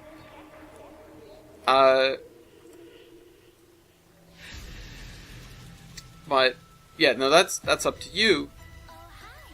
What do you want? What do you want out of your railroad? Do you want this kind of running where you have passenger trains interfering with you?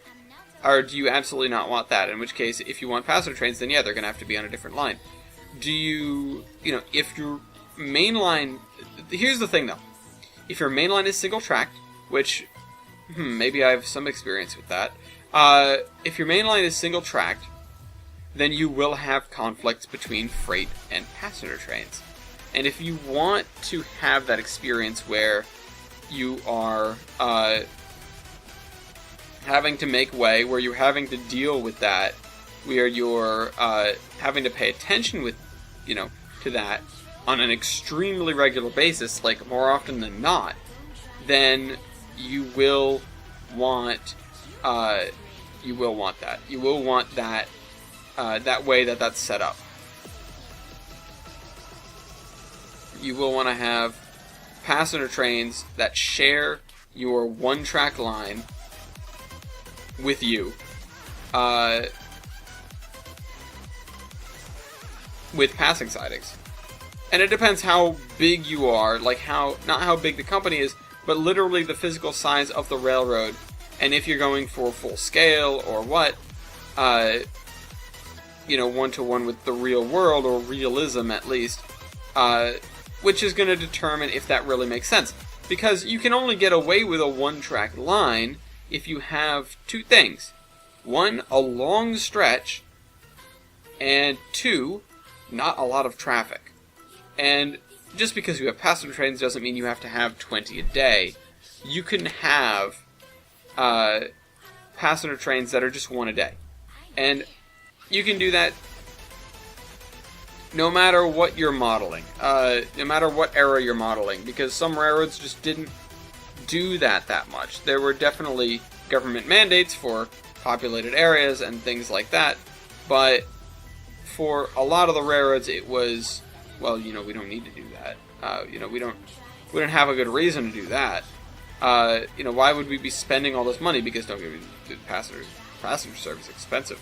Why should we be spending all this money? Let's just not do that, or let's run one passenger train a day to these areas.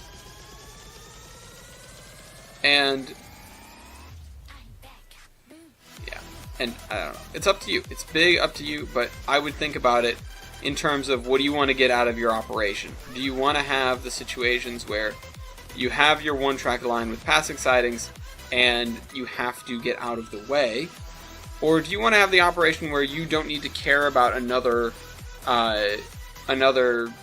train or railroad or, anything? You don't want interference. You just want to run what you've got. And either one is totally fine. There's no wrong way to do it. It's just a question of what do you want. And I am doing a little bit of both on this map, of course, as you know, where I have the 4-track main line, which is different, which is pretty much only a Pennsylvania Railroad thing because they had tons of passenger trains, like obscene amounts of passenger trains in their heyday. And the fact of the matter is the design for the Gilson Eastern on this map calls for a crazy amount of passenger trains. I've already gone through and created a schedule for what those passenger trains would be. And so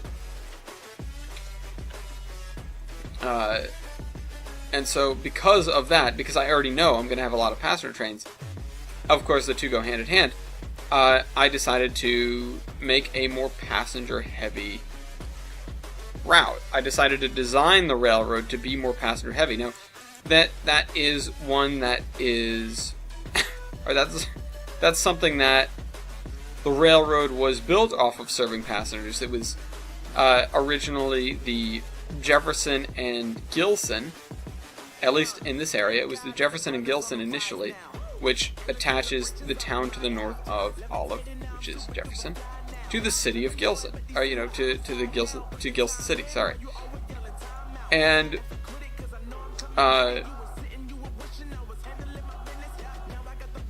so yeah, that's that is something that you can do if you want to. You can have a lot of passengers because your railroad was designed as being a passenger-heavy road and serving a lot of passengers. The VMR, on the other hand, was designed as basically a cutoff. It was, is there any way that we can get from this side of the peninsula to the other side of the peninsula without going up the middle, by going up the middle, without going over the top, or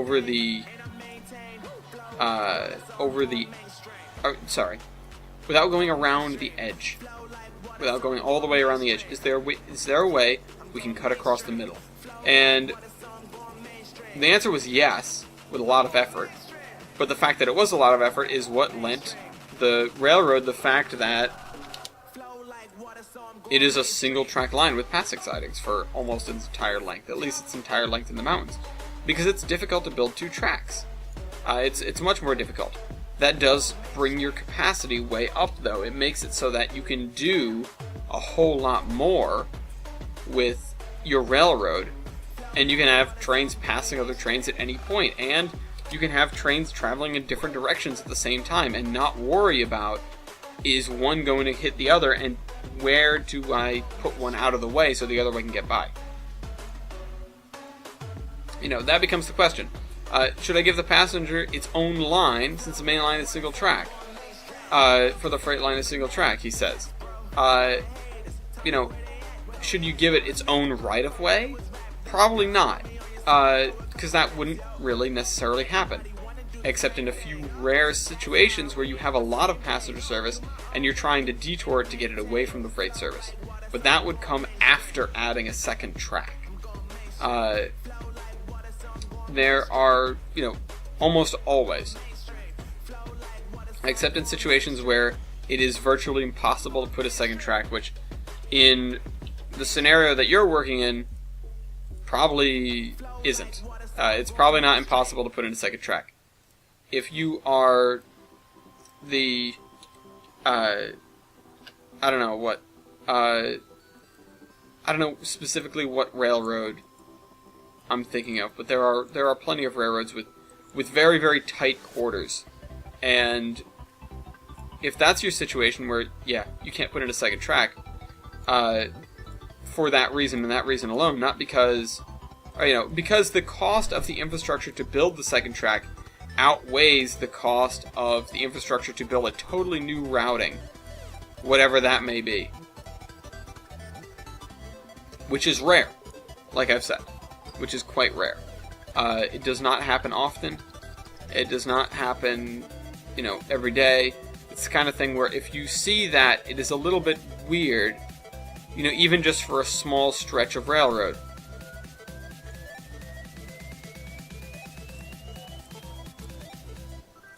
No, I actually liked how that looked when it was smaller.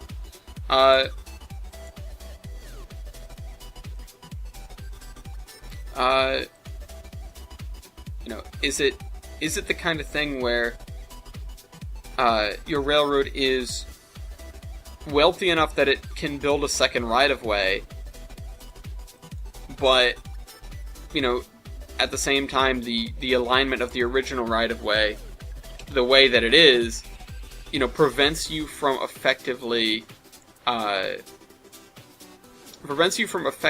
ever building a second track. And there are places, even on predominantly two-track main lines, where it narrows down to single track, and there are reasons for that. The reasons are normally because it's a tunnel or it's a bridge that was originally designed and built as single track, and then as the railroad grew up, there was no money in the budget. There was no money in the budget to build a second bridge or another bridge to make that bigger, because that is expensive. To make a bridge or a tunnel larger is a huge undertaking. Which is why, and you see this more on the highway than anything, although it's not, you know, you see it more on the highway because railroads usually plan way ahead and you can get a lot of mileage out of two tracks.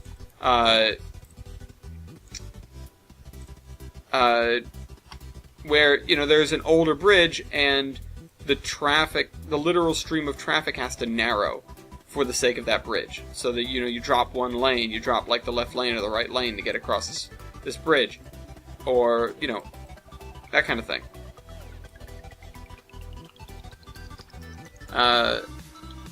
And, yeah. So I think you get what I mean. I think you get my point. You know, do whatever you want to do.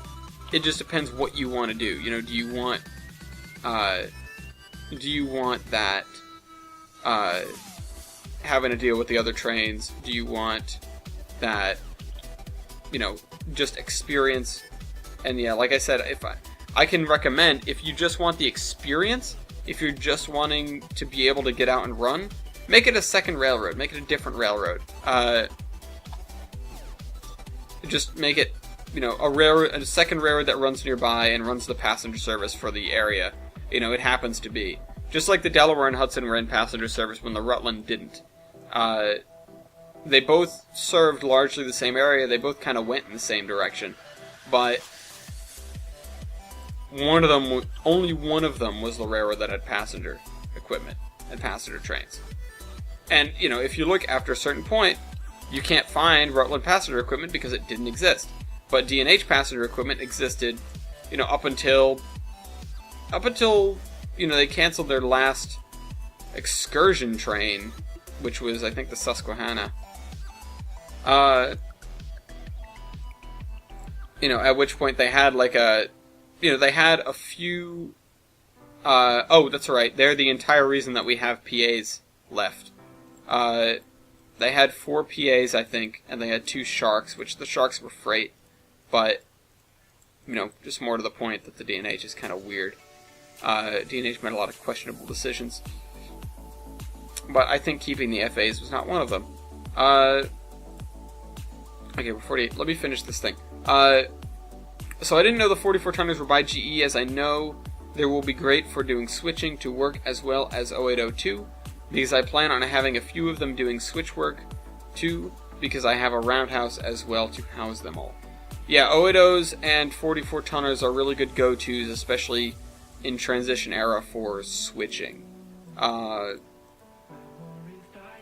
you can do whatever you want. Alco's, you know, any road switcher like the early EMDs,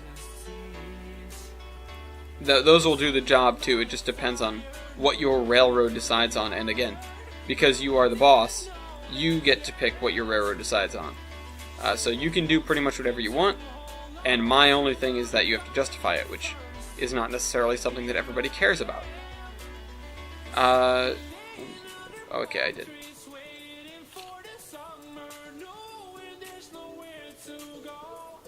Okay, I did not want that to happen. I did not want that to happen. Now I feel like I'm just wasting time. Spending too much time not building. Too much time fixing the little mistakes that I make. Okay. So when are you gonna get swamped in the swamp?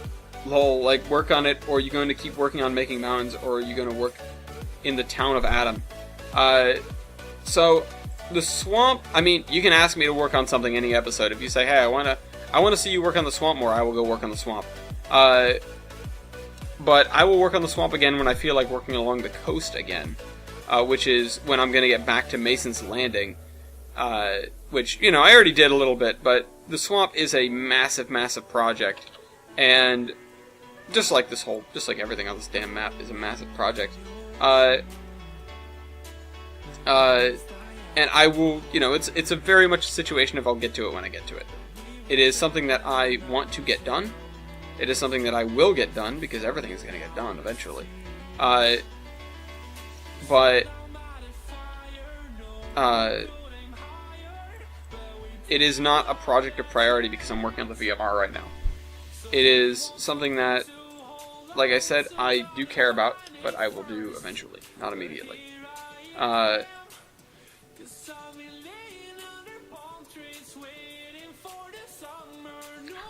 It's doing this to me. It's just thwarting me at every turn.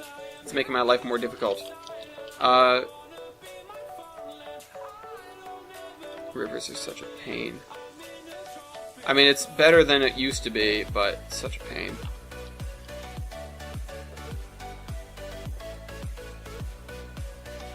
Yeah. Okay. Yeah.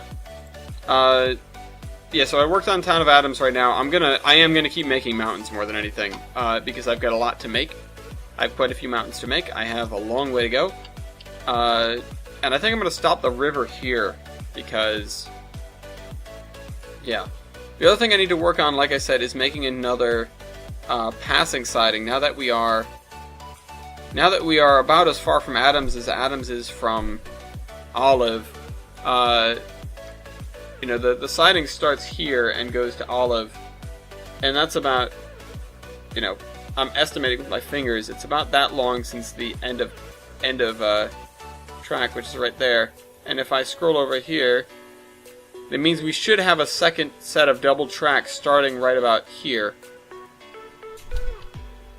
But this is not the kind of place where you're going to want to put a second set of double track. So my thought is, yeah, over here, because we have a nice straight section, although it would be relatively short because of the bridge, which, you know, I could always double track the bridge, but then we get into sort of, again, rough territory over here. You know, the last siding was fairly long, but we will see what the terrain turns out to be and how much we can do. So for this route and map that you are building, where do you plan to be by the end of the year? Like, how far do you plan to be? Wherever I am by the end of the year is where I'm going to be. Well, I don't know what else to add to this, but I'm sure I'll give you plenty to talk about for the next video, and I shall do the same. Thank you. Yeah, so I have no concrete schedule. The fact that I work on it for 2 hours a week is, you know, pretty much non-stop is good enough for me. Because it's a lot of work to put in, and the map is huge and daunting. And the fact of the matter is, if I were to spend more time on it, or if I were to set myself deadlines, I would end up breaking my back trying to reach them. Because, yeah,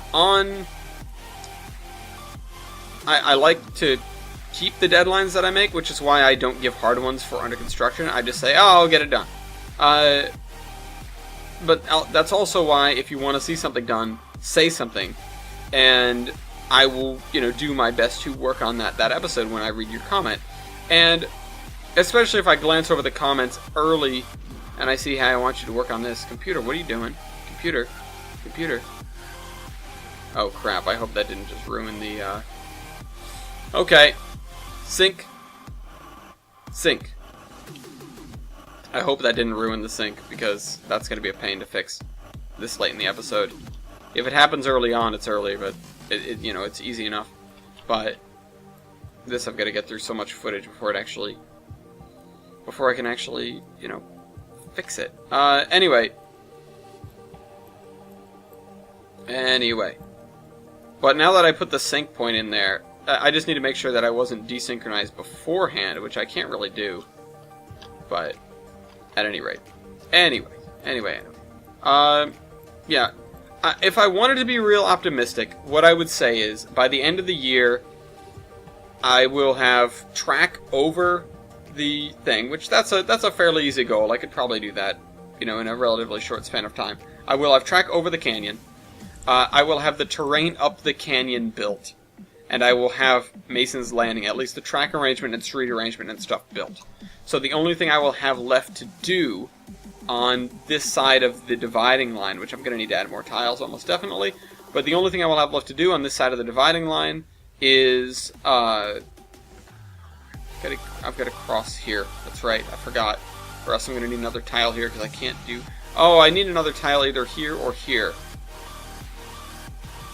Well, we'll blow up that bridge when we get to it. And also have a lot more trees. That's a very general thing. Now, I have terrain up to... well, not here. But I have terrain up to this line. And then here. And I have all this terrain, too. So I could hypothetically go through and do all this scenery. It's just that scenery is a lot less interesting and kind of... well, in a way it is. But in the other way, it's also a lot more cagey to do than this, because it involves a lot of copying and pasting. So it's the kind of thing where I have to sit and question, like, okay, what am I going to work on now? Am I going to do the swamp today? Am I going to do this today? Or am I going to continue going this way? Because once I go this way, and again, once I have terrain all the way up here and all the way down here, that means that this area, this area, train's done. It's finished. I don't need to do any of it anymore, and so that means all I will have to do is scenery. And while that sort of, takes away from the idea that, I want to change things up, I want to do a little bit of different stuff every time, there will be plenty of different scenery projects to work on, undoubtedly, and so, it'll basically, at that point, it'll force me into doing the scenery. Right now, I'm just working on this, but, and that's what happened with Olive. So it was, okay, I'm going to do everything else, and then I'll do the town last, because I don't feel like doing the town. And the town is something that, this is why I record things and do it a little bit every week. I have to force myself to do. And that's part of it. That's discipline. That's the thing that you have to do in order to get a huge map done. You're not going to be enamored to work on it every second of every day. And, you might have like a honeymoon phase, so to speak, with the map, where you really want to work on it for a, for a length, for a stretch, and then you lose interest. And then you have a map that you go, I wish I had finished that, or, I'll work on it again someday. And you'll never come back to it. You won't. It won't happen. Unless you really, do it. And this is why people say, and this is sort of a very broad statement that's outside of route building, but route building is included within it, discipline trumps motivation. And this, discipline beats motivation. So you will be motivated. You will be motivated to get it done when you want to see, when you want to see the results, when you want to see what you're doing. But there will become a point where you lose sight of that. Inevitably, there will be. And, I'm sort of at that point. I've been in that point, and I've not been in that point. And it's like, wow, we've got so much to do. I'm a little bit disheartened because of the AI problems. That's really one of the biggest things that slowed me down, because I was so excited to be able to play around on the route with the AI. And now it's like, I can't do that. Which is part of the reason why I did a little bit of the texturing at Mason's Landing. I was like, I'll spiff this place up so that I can run in it, because running in empty gray is boring. It is. It's not fun. And that pushes me to, having the AI to help me in doing those things that I enjoy doing are the things that push me to really work. And because the AI doesn't work right now, it doesn't encourage me to work as much. It really sort of puts a damper on that. And so I'm not motivated. However, because I am disciplined, I still come on here for at least 2 hours a week and make this show, where I am working on the route. So, yeah. Yeah. So it matters. And yeah. I am going to keep working on it, and like I said, if I wanted to set a goal by the end of the year, if I wanted to be really ambitious, I would say this area is done. That's a huge goal. That would be a lot. But, you know, I have buildings down here. That's pretty much done. I just need to do the terrain up here, the terrain down here, and then Mason's Landing. Or Mason's Valley. Mason Valley, sorry. That's a project. That is a big project. And it's not, you know, nearly as big as Olive. It's bigger than Mason's Landing, but it's just more industrial than anything. But the thing that's really going to take my time away is doing the swamp and doing texturing, because that's the second most time-consuming thing. The second most time-consuming thing is, no, I don't know if scenery is more time-consuming than terrain. I guess it really depends on your level of detail. But anyway, oh, that's right. I wanted to say this spot and this are the things that I need to do, because then that'll be a milestone where I'm this far from Olive, pretty much. But this area too, and Treadway Beach, and the beach along here, which Treadway Beach is kind of down. I can leave that as is. But anyway, hope you guys enjoyed this video, and I will see you next week. Trainman out.